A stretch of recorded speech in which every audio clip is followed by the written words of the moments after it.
Juwan next to down. Something else, Steve. Damn, bringing y'all to round 14 recap. Also, we're back. We're back, man. Good to see y'all boys back again. Boy, ladies and gentlemen, good to be back, man. Bring y'all a little recap, man. Short week, 5 games this week, so nothing too special, but it was an eventful week, so I want to get into it, man.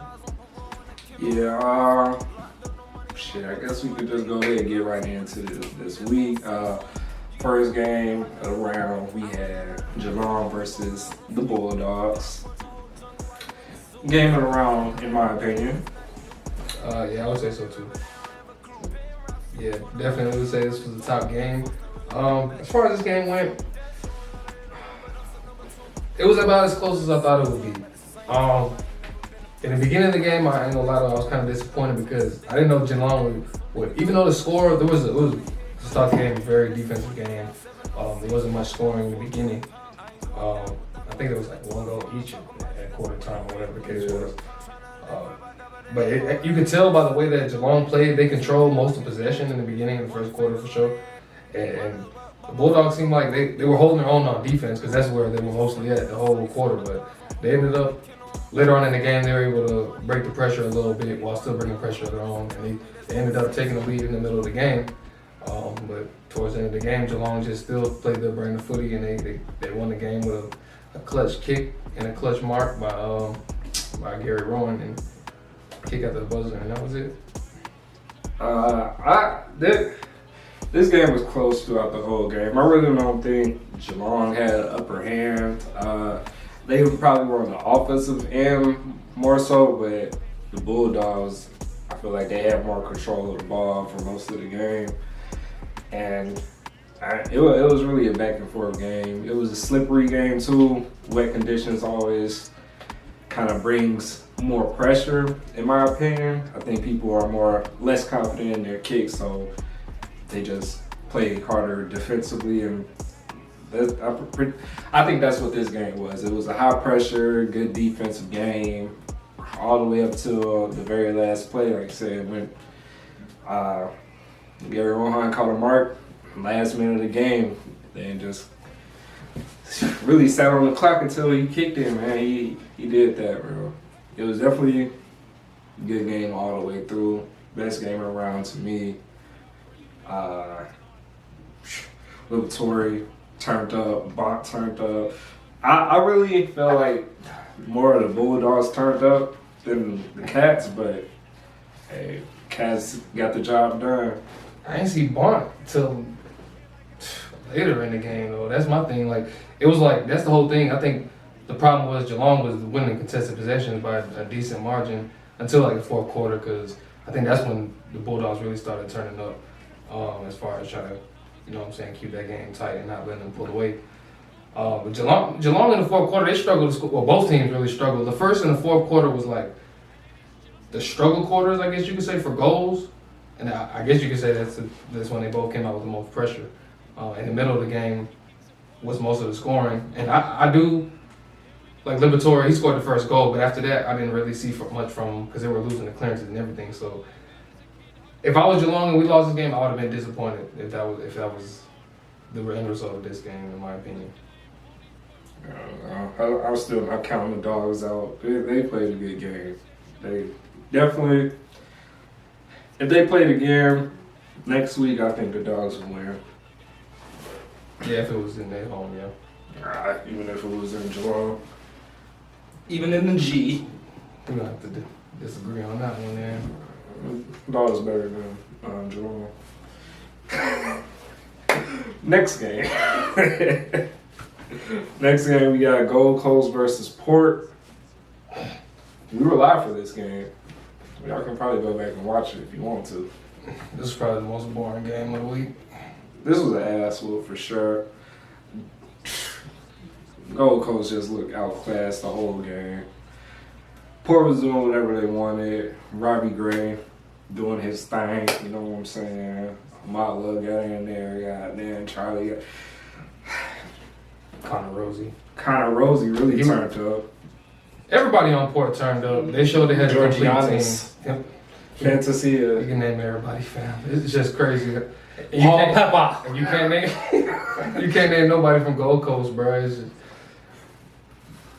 whatever I had for Gold Coast is officially gone, bro. It's like and whatever I didn't have for Port, and granted, I knew that there's two different classes, but Port just seemed like they had a whole put together game, regardless of who they were going against. I think if they put that effort together, even against like one of the elite teams, they still would be in the competition in the game. They just have like midfield, they have the forward, they have the defense. And when they have it all put together, they're going to be a tough team. So you never know. In finals, like I don't think they're the best team, but in the finals, if they play the best game, I can see them winning a couple games. You know what I'm saying? Just because they put together like that. So Gold Coast, y'all ass. Look forward to like 2 seasons ahead, not next season, because y'all still got some shit to work on, man. I don't see y'all getting it right. I don't even know who. I know Ben King. Who else scored for them? Because they only had what? Did Toot Miller score? I don't know. That nigga said, I don't know. It was really just an ass performance from them, bro. Yeah. Port was really moving the ball however they wanted down the field. They had some great, just from their defensive 50 to the forward 50. They had some great ball movement. Port is just a team, a solid team that knows how to play together. It's like their talent has already been there, but now they're starting to mesh as a team and moving the ball well, and that's really all they were missing. And once they get that down, then Port is really going to be a scary team to deal with in the finals. I agree with all that, man. Look, watch out for them. Alright. Shit. Next game, we got North versus Brisbane. What you got? So, just ahead of time, just let you know, the last game was ass, this game's ass, and the next other game is ass. So, another ass game. Wait, what's the next other game? The next game in line. Talking about Giants and Right. Okay. So, this game was very like the whole takeaway from this game, main takeaway, Brisbane was very disappointed in this game. I can't believe y'all really let North hang in there for a while. Like, it seemed like Brisbane stars, they disappeared like a lot of the game. Like, you didn't see McCluggage when you wanted to. Like, and you usually see them make, you know what I'm saying, the right plays, but I don't think North really did anything. And it's not really any credit to North either, because North played a North game. And they really looked more ass than usual this game, so it was just not a great or entertaining game just to watch, because this shit was garbage, bro. Just to keep it a stack, keep it 100. Brisbane, I expected this game, if we did tips for this, I would have tipped them over 30 points. Yeah. And you didn't even, what they get? 23. Y'all suck, bro. I really can't believe that. I'm losing confidence in them after this week. Alright, so one thing I've learned about Brisbane, they will play down to their competition. If they're playing an ass team, they treat them like an ass team. They're not going to put in that effort, that winning effort that you see when they're playing against, you know, teams that are in the top 4. And North is at the bottom of the pack. I was still expecting Brisbane to come out and do something, but it was really a close game all the way up till like the start of the 4th quarter. I think going into the 4th, it was both teams had 30-something points going into the 4th. Like, it was a real low-scoring game. North actually, in my opinion, North looked better most of the game, but Brisbane is just a better team. So They weren't going to go for that. yeah, when it came down to it, Brisbane was going to win this game. But North played like North. They didn't look as goofy as they normally do. They had a few possessions where they moved it all the way down the field that I was kind of impressed with coming from North. So I think they're still in the right direction. But y'all are still ass. All y'all can do is corridor, bro. That's all y'all got, bro. And North, I really just can't. Brisbane. I'm trying to think of any specific players that stood out that game. It was really ass performance on both sides. Zerhar kind of turned up. What was Zerhar again? More than I did, bro. More than I did. But when your team's putting up 45 consistently, bro, Yeah. it's just hard to root for anybody, man. Cunnington more than anybody, bro. Factually did do. Yeah. Disappointing Brisbane all the way though. Yeah, it was never in doubt that Brisbane was going to lose that game, though. Yeah. It's just should have been an ass whoop for sure. Right. Next week, I'm going to be thinking twice after thinking about this performance, though. Okay. All right. Next game, we got GWS versus Carlton, and this was an ass whoop. And slick, we had minor beef this week because Giants is my second team. We already had the major beef. Well, you know how we do things. But Giants came through, you know how they do things too, so goddamn. Man, it was really a good performance from the Giants. Toby Green, incredible 50-something, maybe 60-meter goal, torque, if you will. Finlay Sand, 5 goals, I think. Himmelberg getting dirty a little bit. You know what I'm saying? It was a good physical game. I enjoyed the game. Go ahead. All right, so he said Himmelberg getting down and dirty. They're all dirty players, so GWS is a dirty team. But they did whoop our ass. This was the worst I've ever seen Carlton play. This week, it just was terrible. There was just no type of structure to the defense. Just people committing to players that they don't even know what they're not on the same page. They're not in sync. They don't know whose matchup is who. They get lost. All it takes is one player to go one way, and then everybody's lost, bro. Lockie Whitfield fucked us up the whole way, just running down the middle of the field, bro. Like, there was one play where this man caught a handball. I was getting ready to catch a handball, and sprinted past 6 Carlton players who was already on the same line. That's just an effort thing, and Carlton just doesn't play with effort. Not consistent effort. In this game, it just looked like there was no effort at all. There's really just nothing positive to say about this. And GWS played the game that they always do. And this isn't a team that you want to play with no effort against, because this team is all effort. And there was no way you were really getting by. You had a bye week to recollect after an ass whoop to West Coast. You had a bye week. And then now you're about to have the review after this ass whoop. So I'm very interested in seeing what's going to happen within the club. Yeah. As far as assistant coaches and maybe senior coach change. Hopefully, motherfucker. We keep getting into it some more. Fucking Sam Walsh was getting tagged by DeBoer. Then all of a sudden they move him to half forward, off ball. What kind of fucking coaching option is that? You do that, you don't help get anybody to help, bro, at all. Help him with the tag at all. You just decide to move him off ball. Our best ball user that we have. It's like, bro, I'm done with that game, bro. Yeah, this is by far the worst performance I've seen by Carlton. Y'all boys does definitely look like y'all belong with them bottom 4 teams. Looking like North and the Hawks out there, bro. So, y'all... So many fumbles, bro. A lot of fumbles. I feel like this game was really the end of y'all season. Y'all finals chances. Last week was. Well, if last week was, this week, y'all definitely... Put the nail in this bitch, bro. The nail was already in.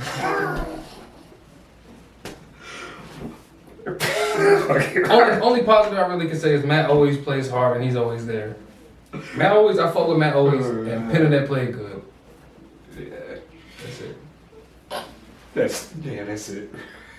Alright, bro. Last game of the last bye round of this year of AFL footy. We have the Hawks versus Essendon. And this was my second favorite game of the week. This was a really good game. I wasn't expecting it to be such a close, gritty game, if you will. But this game was back and forth. The Hawks surprised me a lot this game. I thought I was counting them out for the rest of the season too.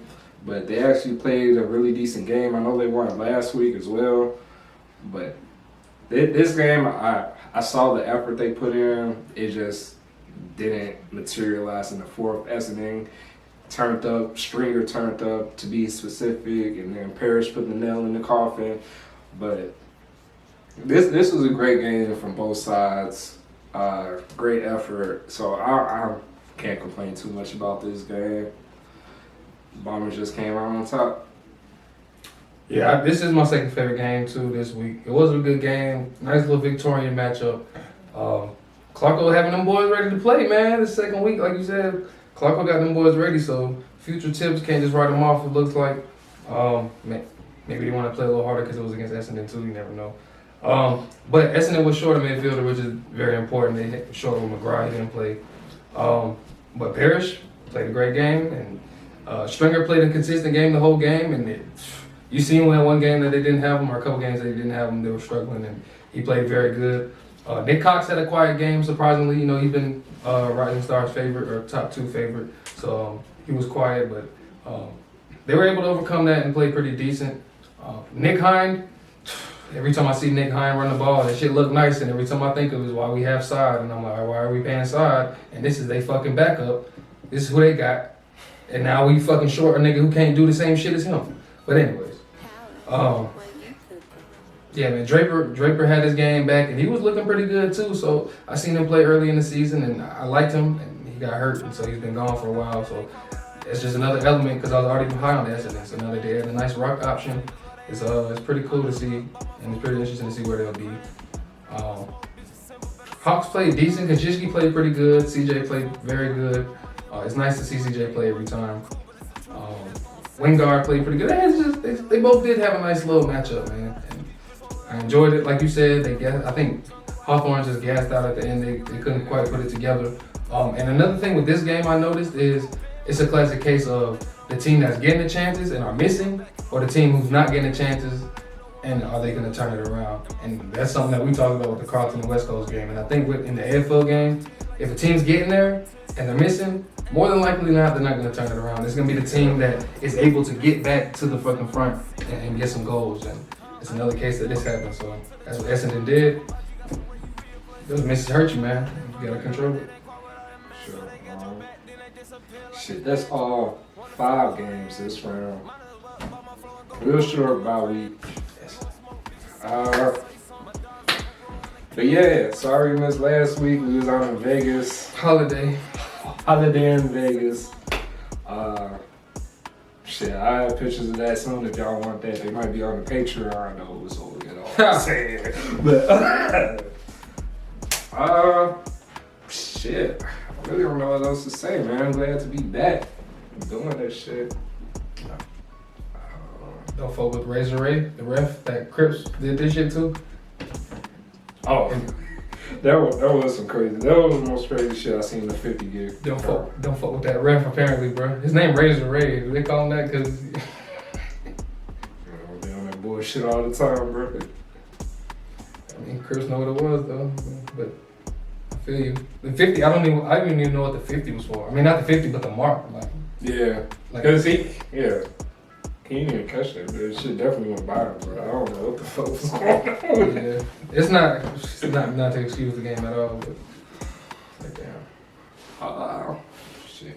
I mean, that's pretty much it. That's all I got this week, bro. So goddamn. Till next time.